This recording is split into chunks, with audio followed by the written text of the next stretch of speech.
নমস্কাৰ শ্ৰদ্ধাৰ ছাৰ বাইদেউসকল আপোনালোক সকলোকে মোৰ ইউটিউব চেনেল মনোজ শইকীয়া এডুকেশ্যনলৈ স্বাগতম জনাইছোঁ আজি মই আপোনালোকৰ বাবে 2025 বৰ্ষৰ ছাত্ৰ ছাত্ৰীৰ সামগ্ৰিক বিকাশৰ খতিয়ান পত্ৰখন কেনেকৈ পূৰ কৰিব how to fill up students holistic progress card শীৰ্ষক এটি ভিডিঅ' লৈ আহিছোঁ এই বছৰ ছাত্ৰ ছাত্ৰীৰ সামগ্ৰিক বিকাশৰ খতিয়ান পত্ৰসমূহ দুই ধৰণৰ আহিছে প্ৰাক প্ৰাথমিক প্ৰথম আৰু দ্বিতীয় শ্ৰেণীৰ বাবে সৰ্বাংগীন অগ্ৰগতিৰ খতিয়ান আৰু তৃতীয়ৰ পৰা অষ্টম শ্ৰেণীলৈ সামগ্ৰিক বিকাশৰ খতিয়ান পত্ৰ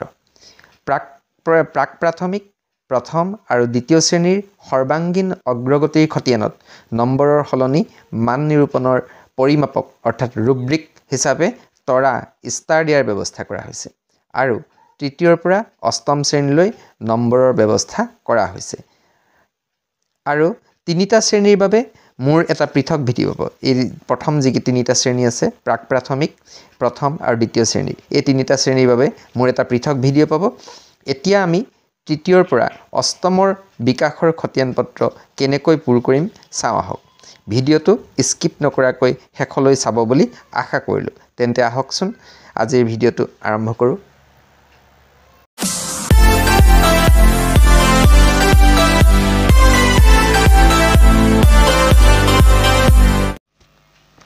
এইখন বিকাশৰ খতিয়ান পত্ৰৰ দ্বিতীয় পৃষ্ঠা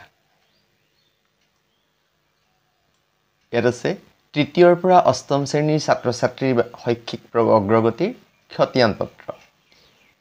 শিক্ষকৰ দ্বাৰা মূল্যায়ন পাঠ্যক্ৰমিক দিশ বা ক্ষেত্ৰ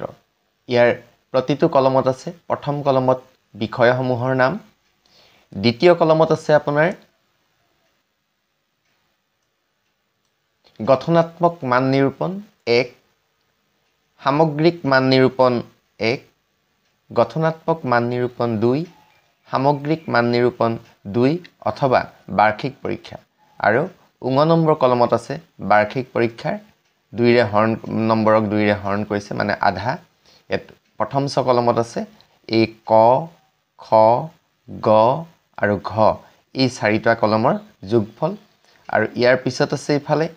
দ্বিতীয় কলমত আছে পঞ্চম আৰু অষ্টমৰ বাবে ক খ গ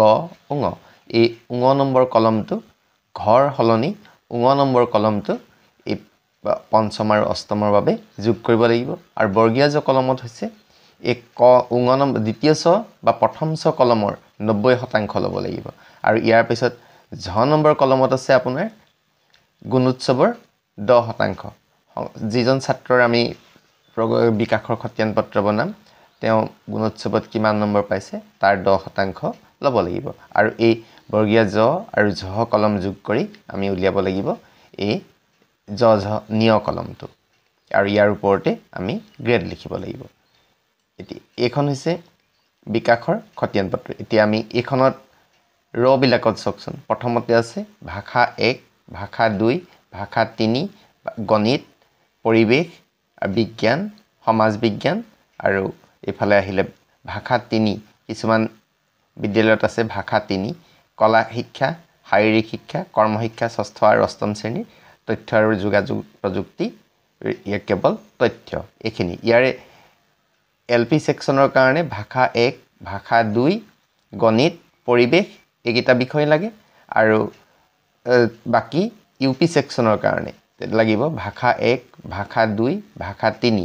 অসমীয়া ইংৰাজী হিন্দী আৰু আহিলে এফালে গণিত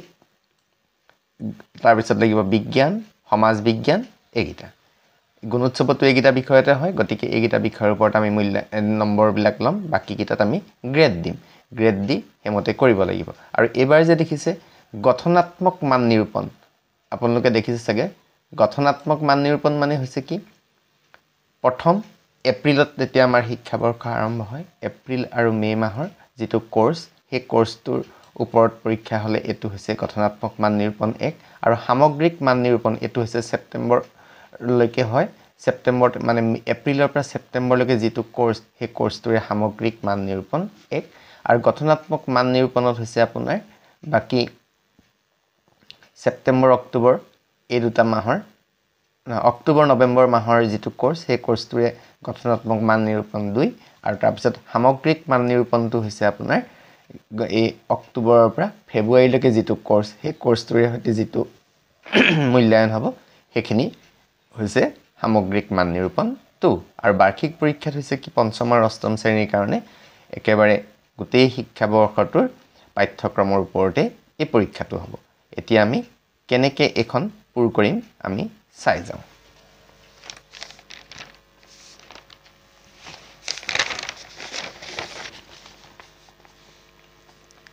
প্ৰথমে আমি 3 আৰু 4 তলৰ এই দুটা ক্লাছৰ আমি পূৰ কৰিবলৈ শিকো 3 আৰু 4 ৰ বাবে থাকিব আপোনাৰ ভাষা 1 অসমীয়া ভাষা 2 ইংৰাজী গণিত আৰু পৰিৱেশ এই চাৰিটা বিষয় আমি ধৰি ললো গঠনাত্মক মান নিৰূপণ 1ত এজন ছাত্ৰই আপোনাৰ ভাষা 1 অৰ্থাৎ অসমীয়াত পালে তেওঁ 50ৰ ভিতৰত 40 আৰু সামগ্ৰিক মান নিৰূপণ 1 এটোত পাইছে 50ৰ ভিতৰত 40 আৰু গঠনাত্মক মান নিৰূপণ 2 তাতো পালে ধৰি লওক 40 আৰু সামগ্ৰিক মান নিৰূপণ 2 ইয়াতো পালে 50ৰ ভিতৰত 40 তেওঁ সৰ্বমুঠ নম্বৰ পালে 50 50 50 50 এই চাৰিটা পৰীক্ষাৰ মুঠ নম্বৰ হল 200 আৰু 200ৰ ভিতৰত তেওঁ 40 কৰি পালে 160 নম্বৰ আমি এই ক খ গ ঘ এই গোটেই ক খ গ ঘ এই চাৰিটা কলম যোগ কৰি আমি ইয়াতে প্ৰথম শত লিখিছো তেওঁ চাৰিটা কলমত যোগ কৰি 40 40 কৰি 160 নম্বৰ পালে অৰ্থাৎ কিমানৰ ভিতৰত 160 নম্বৰ পালে তেওঁ 200 নম্বৰৰ ভিতৰত 160 নম্বৰ পালে আৰু এফালে আপুনি চাওক ভাষা 2 অৰ্থাৎ ইংৰাজীটো তেওঁ কি হল একে ধৰণে 50ৰ ভিতৰত 40 কৰি 160 নম্বৰ পালে আৰু গণিততো 160 নম্বৰ পালে পৰিৱেশ অধ্যয়নতো তেওঁ 160 নম্বৰ পালে মানে 40 40 কৰি অৰ্থাৎ তেওঁ কি হৈছে আপোনাৰ এটো যি কলম এই ক খ গ ঘ ইয়াত আমি প্ৰতিটোতে 160 কৰি তেওঁ চাৰিটা বিষয়ত তেওঁ 160 চাৰিটাকৈ মূল্যায়নত 160 কৰি তেওঁ সৰ্বমুঠ নম্বৰ হল 960 নহয় 4 16 64 640 কিমানৰ ভিতৰত তেওঁ 800 নম্বৰৰ ভিতৰত পালে 640 নম্বৰ অৰ্থাৎ প্ৰতিটো বিষয়ত 200 চাৰিটা মূল্যায়নত 50 পূৰণ 4 কৰি 200 আৰু চাৰিটা বিষয়ত 200 পূৰণ 4 সমান 800 নম্বৰৰ ভিতৰত তেওঁ পালে 640 নম্বৰ এতিয়া কি হ'ব 800 নম্বৰৰ ভিতৰত তেওঁ যেতিয়া 40 নম্বৰ কৰি আপোনাৰ 640 নম্বৰ পালে তেওঁৰ শতকৰা হাৰ কিমান হল এতিয়া আমি 640ৰ শতকৰা হাৰটো উলিয়াম এনে ধৰণে আপুনি মই এটো মিনিমাইজ কৰি আপোনালোকক দেখুৱাইছো চাব আমি 640 হৈছে মুঠতে নম্বৰ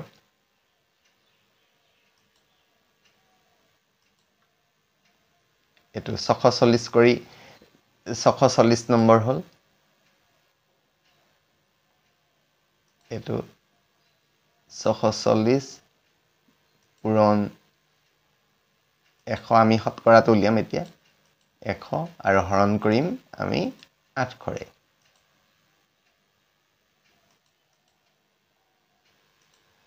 তেওঁৰ কিমান হল 80% পালে 80% 80%ৰ আমাক লবলৈ দিছে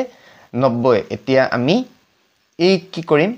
এই 80%ৰ আমাক লব লাগে 90% 90% 80%ৰ 90% মানে আপুনি এটা কাম কৰিব এক মই এটা সহজ উপায় দিছো আপোনালোকে তাক 80% 90% এনে ধৰণ লব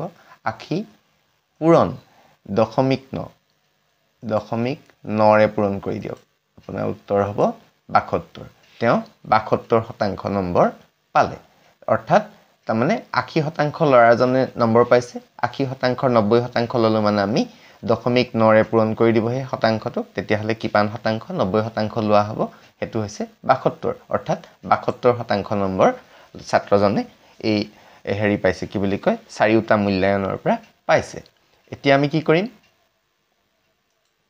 এতিয়া ইয়াত কি হৈছে এই যে এই গোটেইকেইটাৰ পৰা নম্বৰটো যোগ কৰি এই কলমটোত আমি কি কৰিছিলোঁ প্ৰতিটো এইটো ভাষা 1 ভাষা 2 তাৰপিছত গণিত পৰিৱেশ এই চাৰিটা বিষয়ৰ পৰা আমি যোগ কৰি ইয়াতে পাইছিলোঁ 160 কৰি 640 পৰা আমি 80% হ'ল টোটেল তাৰমানে 640ৰ 800ৰ পৰা শতকৰা হাৰ ওলালে আপোনাৰ 80% ইয়াত আমি তলতে মুঠটো ইয়াতে লিখি ল'ম তাৰমানে কি হয় এটো ভাগ ভাগকৈ কৰিব পাৰি কৰিলে মানে গুণোৎসৱৰ 10% যেতিয়া ল'ব লগা হয় গুণোৎসৱৰ 10% ল'ব লগা হলে অসুবিধা হয় অৰ্থাৎ গুণোৎসৱৰ নম্বৰটো শতকৰাত দিয়া আছে তো হেতু কাৰণে আমি ইয়াক যদি প্ৰতিটো ভাষা ভাঙি দিওঁ তেতিয়া পৃথককৈ ল'ব লগা হলে গুণোৎসৱৰ মাৰ্কশিটখনৰ পৰা আমি ভাঙিব লগা হয় গতিকে আমি এটো সহজ কৰিছো কি কাৰণে বিশেষ কঠিনলৈ নগৈ এই গোটেই সৰ্বমুঠ নম্বৰটো তেওঁ যিমান প্ৰাপ্ত নম্বৰ সেই নম্বৰটোৰ পৰা আমি মুঠটো লিখিছো মুঠটোৰ 90% উলিয়াই তাৰমানে তে মুঠটোৰ কিমান শতাংশ হৈছে হেতু লম আৰু হেতুৰ পৰা 90% লৈছো আমি ইয়াতে ছাত্ৰজনে যেহেতু 640 পাইছিল 800 নম্বৰৰ ভিতৰত 640ৰ 800 ভিতৰত 640 মানে 80% 80%ৰ 90 মানে হৈছে 0.9 পূৰণ কৰি 72% ইয়াতে লিখিলো আমি 72% তাৰমানে ইয়াত গোটেইকেইটা বিষয়ৰ ভিতৰত তেওঁ পাইছে 72% আৰু গুণোৎসৱত ছাত্ৰজনে পাইছে কিমান ধৰি ললো গুণোৎসৱত ছাত্ৰজনে পাইছে মই গুণোৎসৱৰ এখন মাৰ্কশিট আপোনাক এতে দেখুৱাও গুণোৎসৱৰ মাৰ্কশিট এখন চাব এখন মোৰ হাতত যেহেতু বেলেগ নাছিল মই ক্লাস 6ৰ মাৰ্কশিট এখনকে দেখুৱাইছো 3-4 অংকটো মাত্ৰ বুজাবৰ কাৰণে এখনত ছাত্ৰজনে 71.43 অৰ্থাৎ 71.43% নম্বৰ পাইছে এটোৰ পৰা আমাক লবলৈ দিছে 10% এটো সব আমি যদি এটো বিষয় হিচাপত ভাঙি লওঁ তেতিয়া হলে এটো নম্বৰ হিচাপত ল'ব লাগিব তেতিয়া কঠিন হৈ পৰে 20ৰ ভিতৰত 17 10ৰ ভিতৰত 9 ভাষা এনেকে ভাঙি নিব লগা হয় গতিকে আমি ইয়াৰ মুঠ শতকৰাটো লৈছো ইয়াৰ যেহেতু শতকৰাটো লৈছো গতিকে আমি সেই মুঠ নম্বৰটো প্ৰাপ্ত নম্বৰৰ শতকৰাটো লবলৈ মানে কৰিবলৈ যত্ন কৰিছো তেতিয়া সহজ হয় এই 71.43 10% মানে হ'ব 7.143 7.143 হ'ব ইয়াৰ 10% গতিকে আমি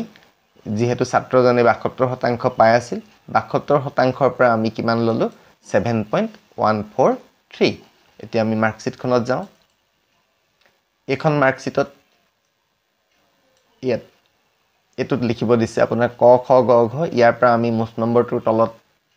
আমি লিখিলো 640ৰ 80%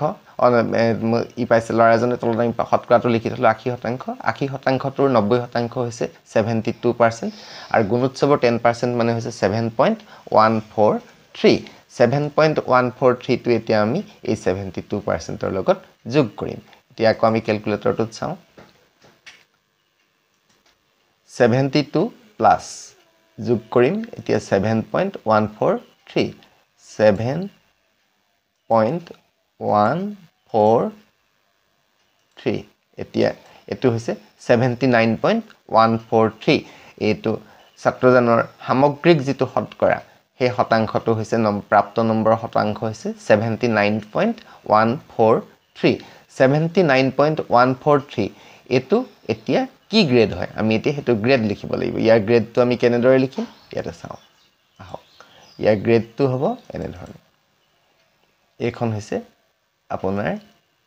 এটো 79.143 কাৰণ আমাৰ গ্ৰেড হ'ব 61 ৰ পৰা 80 লৈকে বি গ্ৰেড গতিকে 79.143 টো হৈছে বি গ্ৰেড বি গ্ৰেডৰ এটো মানে অলমোস্ট 80 ওচৰ পাইছে গতিকে এটো বি গ্ৰেড তেওঁ আৰু অকমান যদি নম্বৰ পালে হয় তেতিয়ালে 81 প্লাস হোৱাৰ লগে লগে এ গ্ৰেডত আহিল হয় বি গ্ৰেড মানে হৈছে বৰ ভাল এনেদৰে আমি মাৰ্কশিটখন উলিয়াব লাগিব এখন হৈছে এলপি সেকশনৰ ঠিক তেনেদৰে ক্লাস 6ৰ যদি আমি উলিয়াবলৈ চেষ্টা কৰো তেতিয়ালে কি কৰিম একে ধৰণতে কৰিব লাগিব ইয়াত মাত্ৰ এটা কাম আপোনাৰ বাঢ়িব কি হেতু হৈছে আপোনাৰ ইয়াত বিষয়গিটা বাঢ়ি যাব ক্লাস 6 বা 7ৰ কাৰণে আপোনাৰ কি লাগে এগিটা বিষয় থাকে ভাষা 1 অসমীয়া ভাষা 2 ইংৰাজী ভাষা 3 হিন্দী আৰু গণিত ইয়াৰ পিছত পৰিৱেশ নাথাকে তাৰ থাকিব বিজ্ঞান সমাজ বিজ্ঞান এগিটা থাকিব বাকি গিটাত আপোনালোকে গ্ৰেড দিব আৰু এগিটাত হ'ব কি হ'ব 1 2 3 4 5 6টা বিষয়ত প্ৰতিটোতে 50 কৰি আমি ধৰিছো ধৰিলে কি হ'ব 200 200 পূৰণ 6 হ'ব 12 1200ৰ ভিতৰত আপুনি শতকৰাটো উলিয়াব লাগিব 1200ৰ ভিতৰত শতকৰাটো যদি উলিয়াই যেটো হ'ব তেওঁ যিমান নম্বৰ পালে তাৰ শতাংশটো উলিয়াব শতাংশটোৰ 90% মানে 0.9 এ পূৰণ কৰি দিব পূৰণ কৰি লৈ ইয়াতে লিখিব লিখাৰ পিছত গুণোৎসৱত যিমান পালে তাৰ 10% টো কেনেদৰে ল'ব লাগে মই মাত্ৰ ক'লো দুইটা যোগ কৰাৰ পিছত যিমান হ'ব হেতু আপুনি সেই গ্ৰেডিংৰ যিখন লিষ্ট সেই লিষ্টখনত চাই ললে আপুনি পাব যে কি গ্ৰেড হ'ব তেওঁ কোন কি গ্ৰেড পাই উত্তীৰ্ণ হৈছে এখিনি আপুনি ইয়াতে লিখিব পাৰিব এটো আৰু বাকি বিলাকত আপোনালোকে গ্ৰেড দিব আৰু তাৰ পিছত অষ্টম পঞ্চম আৰু অষ্টমৰ ক্ষেত্ৰত অলপ পৃথক হেখিনি হৈছে কেনেকুৱা ইয়াত গঠনাত্মক মান নিৰূপণ 1 আৰু সামগ্ৰিক মান নিৰূপণ 1 গঠনাত্মক মান নিৰূপণ 2 ইয়ালৈকে গুটেইগিটা আমাৰ বাকিবিলাক ক্লাছৰ লগত একেই কিন্তু হেখৰ পৰীক্ষাটো অৰ্থাৎ গঠনাত্মক সামগ্ৰিক মান নিৰূপণ 2 দুইটোৰ হলনি পঞ্চম আৰু অষ্টমৰ কাৰণে কি হ'ব বাৰ্ষিক পৰীক্ষা অনুষ্ঠিত হ'ব বাৰ্ষিক পৰীক্ষাটো 100 নম্বৰৰ ভিত্তিত হ'ব গতিকে ইয়াত এটা কাম কৰিবলৈ দিছে ইয়াত আমি প্ৰথমতে 100 নম্বৰৰ ভিতৰত ছাত্ৰজনে কিমান পাইছে আমি হেতু লিখিম ইয়াতে এখিনি লিখিব লাগিব ইয়াত নম্বৰ গিটা আমি 100ৰ ভিতৰত লিখিম লিখি 19 নম্বৰ কলমটো দিছে আপুনি ভালদৰে মন কৰক ইয়াত কি দিছে বাৰ্ষিক পৰীক্ষাৰ মুঠ নম্বৰটোক বাৰ্ষিক মানে সামগ্ৰিক বিষয়টোত তেওঁ যিমান নম্বৰ পাইছে ঘ নম্বৰ কলমত বাৰ্ষিক পৰীক্ষাৰ নম্বৰটো 100ৰ ভিতৰত যেহেতু দিছে 100ৰ ভিতৰৰ পৰা আপুনি আধা ল'ব লাগিব 2 ৰে হৰণ কৰিছে সক তেতিয়া আপুনি ইয়াতে কোনোবা এটা লৰাই ধৰি লওক 80 নম্বৰ যদি পাইছে 100ৰ ভিতৰত তেনে হলে তাৰ কিমান ল'ব লাগিব আমি 40 নম্বৰ ল'ব লাগিব এটো ইয়াতে 40 ল'ব লাগিব এনেদৰে আমি গুটেইখিনি কৰিব লাগিব কৰাৰ পিছত কি হ'ব ইয়াত আগতে আমি ক খ গ ঘ কলম যোগ কৰিছিলো অৰ্থাৎ 1 2 3 4 এই চাৰিটা কলম যোগ কৰিছিলো কিন্তু এবাৰ কি হ'ব পঞ্চম আৰু অষ্টমৰ ক্ষেত্ৰত 1 2 3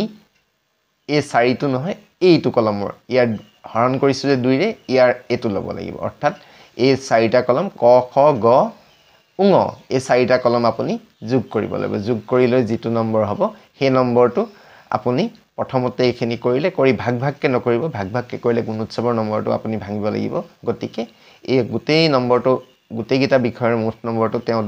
50% যেতিয়া লৈছো আমি 200 হল 200ৰ ভিতৰত তেওঁ কিমান পালে এখিনি যোগ কৰি গুটেইখিনি নম্বৰ যেতিয়া হ'ব হোৱাৰ পিছত 1200 নম্বৰৰ পৰা আপুনি তাৰ শতকৰা উলিয়াব তেওঁ কিমান শতাংশ পাইছে তলত আপুনি শতাংশটো লিখি লব ইয়াতে আপুনি শতাংশটো লিখিলে লিখি তাক 0.9 এ পূৰণ কৰি দিলে আপোনাৰ কি হ'ব আপোনাৰ 90% টো পাব 90% টো পোৱাৰ লগে লগে সেই 90% ৰ লগত গুণোৎসৱত তেওঁ যিমান পাইছে ছাত্ৰজনে তাৰ আপুনি 10% ল'ব গুণোৎসৱৰ 10% টো আৰু এই 90% টো যোগ কৰি লোৱাৰ পিছত যেটো সৰ্বমুঠ প্ৰাপ্ত নম্বৰৰ শতাংশ হ'ব সেই শতাংশটো আপুনি সেই তালিকাখনত চাই কি গ্ৰেড হ'ব হেমতে লিখিব এনে ধৰণে আপুনি এখন পূৰ কৰিব লাগিব ইয়াৰ তললে আছে কি চাও